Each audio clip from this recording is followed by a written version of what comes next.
Maayong adlaw sa tanan nga nagalantaw, nagapaminaw, tanan nga mga kaigsuonan og labi na sa mga magtotoo diha kang Kristo. Ako si Pastor Demer Patagok, usa ka pastor sa Church of God 70 Incorporation, nga nagadumala sa among lokal sa diri sa San Francisco, Agusan del Sur. So ang church nahimutang dito sa Barangay 4 o kini nga church mo ni sa og Church of God 70 under sa National Conference nga gipanguluhan sa ato ang Pastor Michael Barangot. So kini nga buluhaton namugna ni aron sa pagpalambo sa mga pulong sa kamatuoran nga gusto namo nga mapaambit usab sa uban mga katawan nga wala pa makaila sa kamatuoran. So usa ni siya ka maayong butang nga among ginahimo usab aron nga sa tuyo nga mapalambo ang pulong sa Ginoo. Tungod kay nagaingon sa 2 Timoteo 4:2 nga magwali ka sa pulong, magkugi ka sa panahon o sa dili panahon. Magbadlong ka, magsaway ka, magtambag ka uban sa bugkos nga pag ka mapailubon og pagpanudlo. So muna siya nga namugna ni siya sa among YouTube channel o nabutang po sa among Facebook o sa Path of Prayer aron sa tuyo nga kini nga buluhaton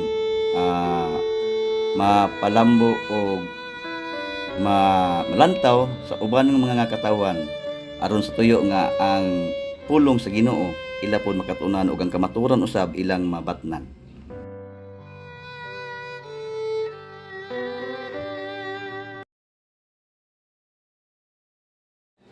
Matahong kayong pamalandungon ang mga butang nga nahimo nilang papa o ni mama. Labi na si papa nga iya gyud gipaambit ang kamatuoran nga nabatnan. Gikan siya ang pagkabag-o siya kinabuhi nga nabautismuhan siya o padayonon sa pagpangalagad hantod sa katapusan ng mga adlaw. So ang kamatuoran nga nakang papa indot kayo nga ako sad mapaambit sa uban. Usa ka mayong butang ang kamatuoran sa Church of God 70 ato yung isangyaw tungod kay mao na siya ang maayong balita nga makataka nato kadaugan sa itong kinabuhi. Dinhi magsugod na ta sa ato ang buluhaton sa pagpaminaw sa mga pulong sa Ginoo aron atong masayran kung unsa ang makahatag katong interest nga batunta sa mga pulong ni God sa tuang kinabuhi.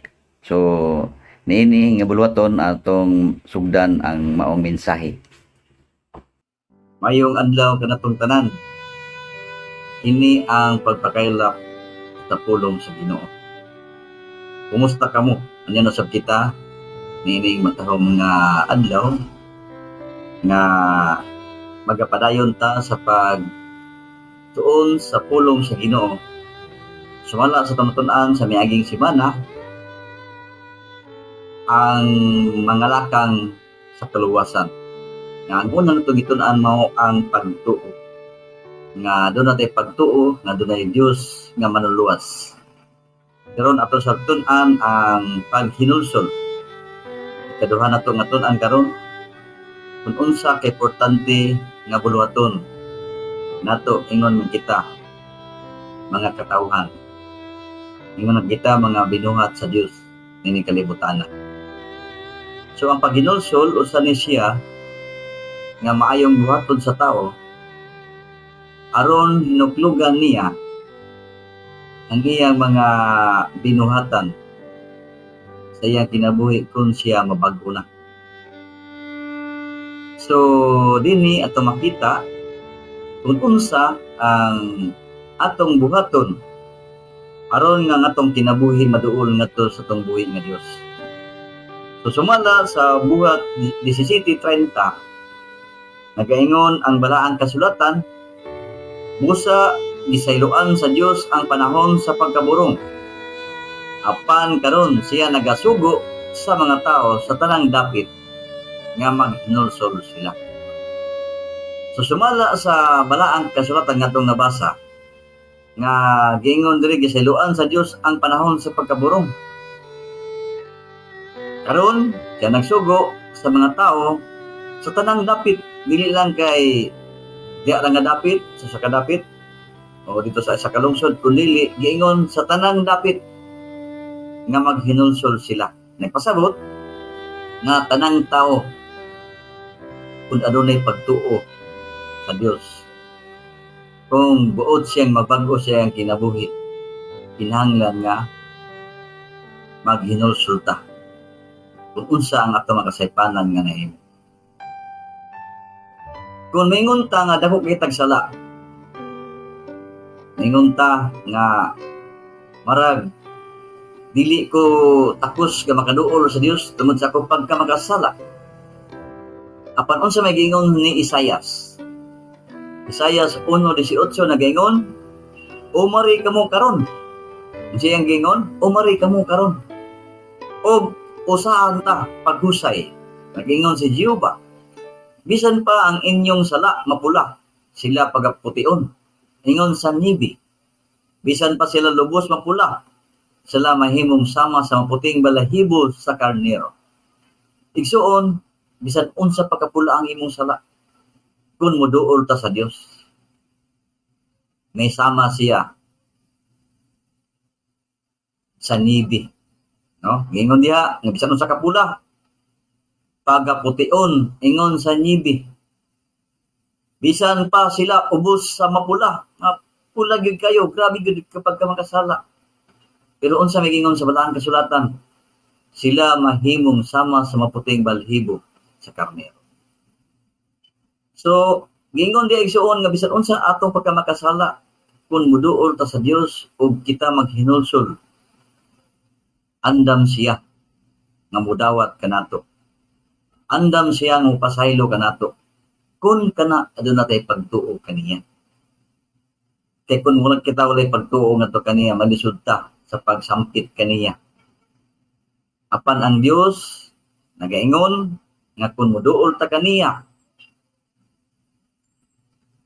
ang Dios andam mudawat kanato.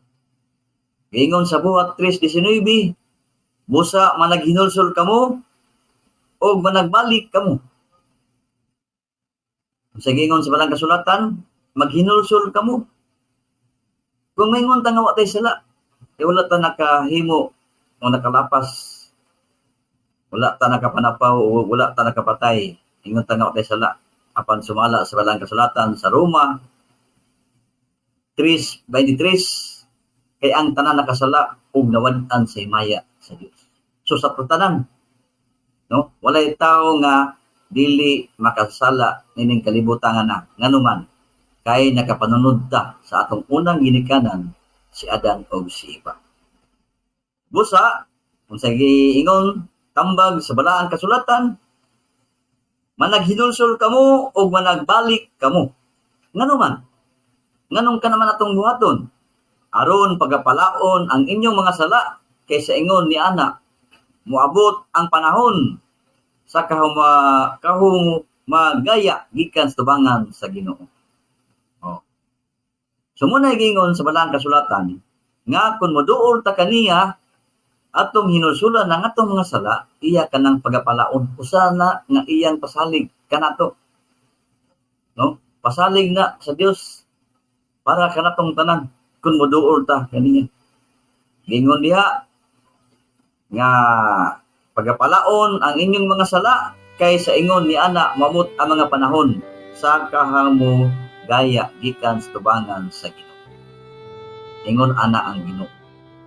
Ingon ana ang iyang pagkamahigugmaon kanato. Nga luyo sa atong pagkamakasala kung moduol ta kaniya ug atong hinulsulan ang atong mga sala, iyang palaon kana bisan pa sama kapula.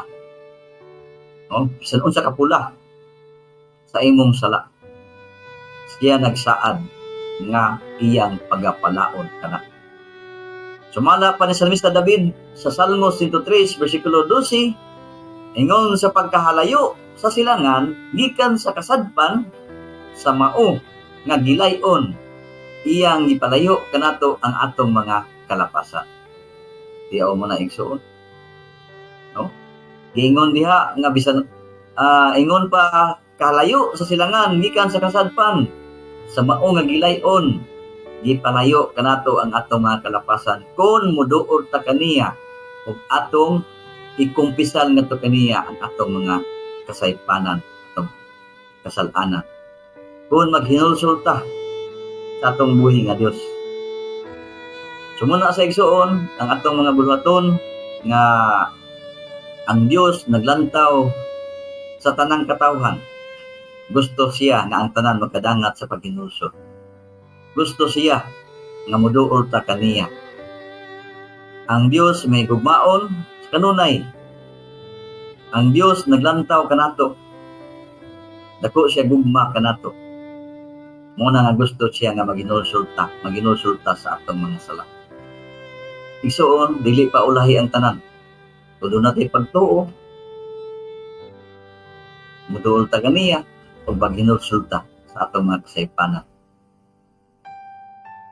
Ang Dios maayo kayo para kanatong tanan. Ang Dios maayo, umutabang siya para kanato. Nara ang Dios, nagalantaw kanato. Andam siya mudawat kanimo kung muduol ta kaniya. Andam siya mo pasaylo kanimo kung atong hinusulan ang atong mga kasaypanan, atong mga kasalanan. So isuon, pamalandungi karon. Pamalandungi ang pagkamaayo sa Dios. Kung unsa siya pagkamaayo sa atuang kinabuhi. So nining adlaw ako nagapasalamat nga sa jutay nato usab nga panag-uban inyong makutluan o inyong malantaw kung unsa ang Dios to ginabuhi o ginaot ko nga mga pamalandong kamo sa mga butang nga diha niya na atong kinabuhi adunay kasiguruan. So igsuon, muduol ta sa Dios kay naara siya magalantaw kanato ug andam siya mudawat kanato. Subon ko, daghang salamat sa iyong pagpaminaw. Sunod na sa mga topiko, ang atong pagkatun-an, ang bahin usab sa bautismo. So atong pagkatun-an, kung unsa kay importante ang bautismo para sa tao. So akong ipangmusta tanan nga nagalantaw niini sa YouTube channel. Ayaw kalimot sa pag-subscribe, like and share. Ug ang Dios magapanalangin kanato sa tanang panahon ug magauban kanato nga iya tagubanan labi na sa mga tag-adlaw nga buluhaton sa matag sinimana nga pagpanginabuhi ang Dios magapanalangin kanato. Akong gipanimbaya makaigsuonan labi na sa distrito size, labi na sa matag mga pastor ug labi na sa atong district overseer Pastor Aro. Mayong adlaw kanimo ug labi na usab sa ato ang National President Church of God 17th Convention General Philippine Conference Pastor Michael Barangot. Akong ipamumusta o ang Dios magapanalangin sa iyang mga pulong matag distrito dinhi sa Pilipinas dinapit sa Daghana.